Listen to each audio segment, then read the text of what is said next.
Malaysia keen on Japanese aid in educating Rohingya refugees. IOM Japan builds solar-powered water supply network for 30,000 Rohingyas.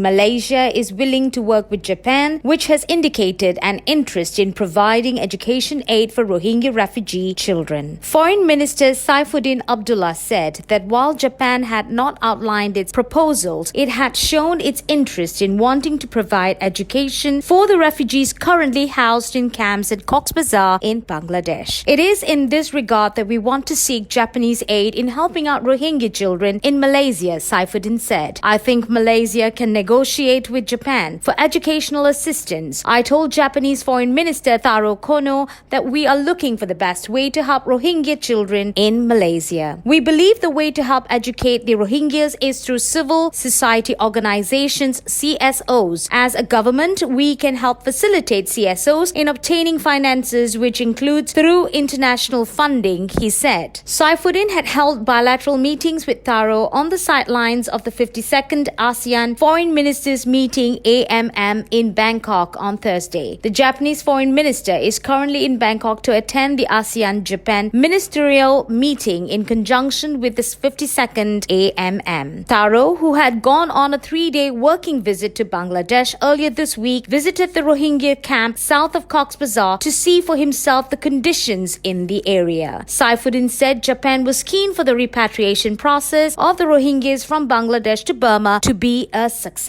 Burma and Bangladesh have signed a memorandum of understanding on the Rohingya repatriation. However, there are concerns about security and citizenship status, which is why the refugees are refusing to return. Asked if handing out identity cards to Rohingya refugees would voluntarily bring them back to Burma, Saifuddin said that for the Rohingyas, citizenship is probably the most important issue for them. He reiterated that the process of sending back Rohingya refugees should have a Rohingyan perspective. There is clearly a trust deficit and we need to overcome that. That would be premium. Malaysia has always been consistent calling for consultation with the Rohingya refugees, he said. According to Amnesty International, more than 750,000 Rohingya refugees, mostly women and children, left Burma and crossed into Bangladesh after the Burmese army launched an attack on the Muslim minority community in August 2017. Overall, more than 1.3 million victims of oppression had fled into Bangladesh.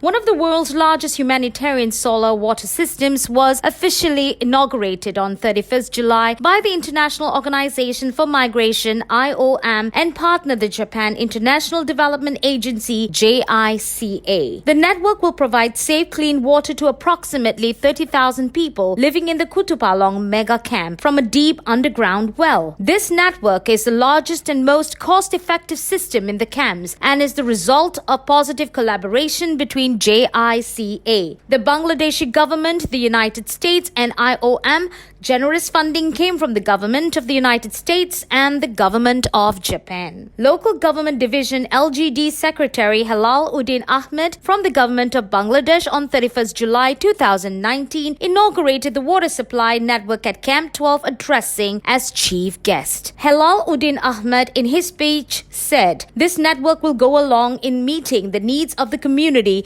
and is a great example of cooperation between the agencies." Japan Embassy's Minister Takeshi Ito, Refugee Relief and Repatriation Commissioner RRRC, Muhammad Abdul Kalam, IOM Chief of Mission in Bangladesh, Georgi Jagauri, Cox's Bazar's Deputy Commissioner, Muhammad Kamal Hussain, Department of Public Health Engineering's Chief Engineer, Muhammad Saifur Rahman, and JICA Bangladesh Office Chief Representative Hitoshi Hirata were present. Japan Embassy's Minister Takeshi Ito said it would like to commend the people of Bangladesh who have accepted more than 700,000 displaced people. We are now providing safe water for 30,000 people and it will contribute to the realization of Sustainable Development Goal number 6, clean water and sanitation for all. RRRC Muhammad Abdul Kalam said this water network is the biggest, most cost-effective system in the refugee camps. It is an outstanding example of collaboration as well, and I commend that. The water comes comes from a deep borehole carefully tested to measure sustainability over the long term. The system takes full advantage of the area's tremendous solar energy potential and is powered by almost 200 panels, providing enough electricity to pump over 580,000 liters of water daily. The water storage reservoir is made up of 6 large 95,000-liter tanks capable of supplying the population for over 24 hours in emergencies. Importantly, the system includes a disinfection plant which will chlorinate the water to prevent household-level contamination. Almost 10 kilometers of pipeline was installed for this network, supplying 358 taps through 87 tap stands. IOM Bangladesh Chief of Mission Georgi Jigauri said, "This system stands as an international example, not just for its capacity, but because of the impressive collaboration between partners, countries, and people." In addition to addressing the immediate needs of the local community, we look forward to working with Rohingya volunteers and host community technicians to localize this system and ensure its sustainability well into the future.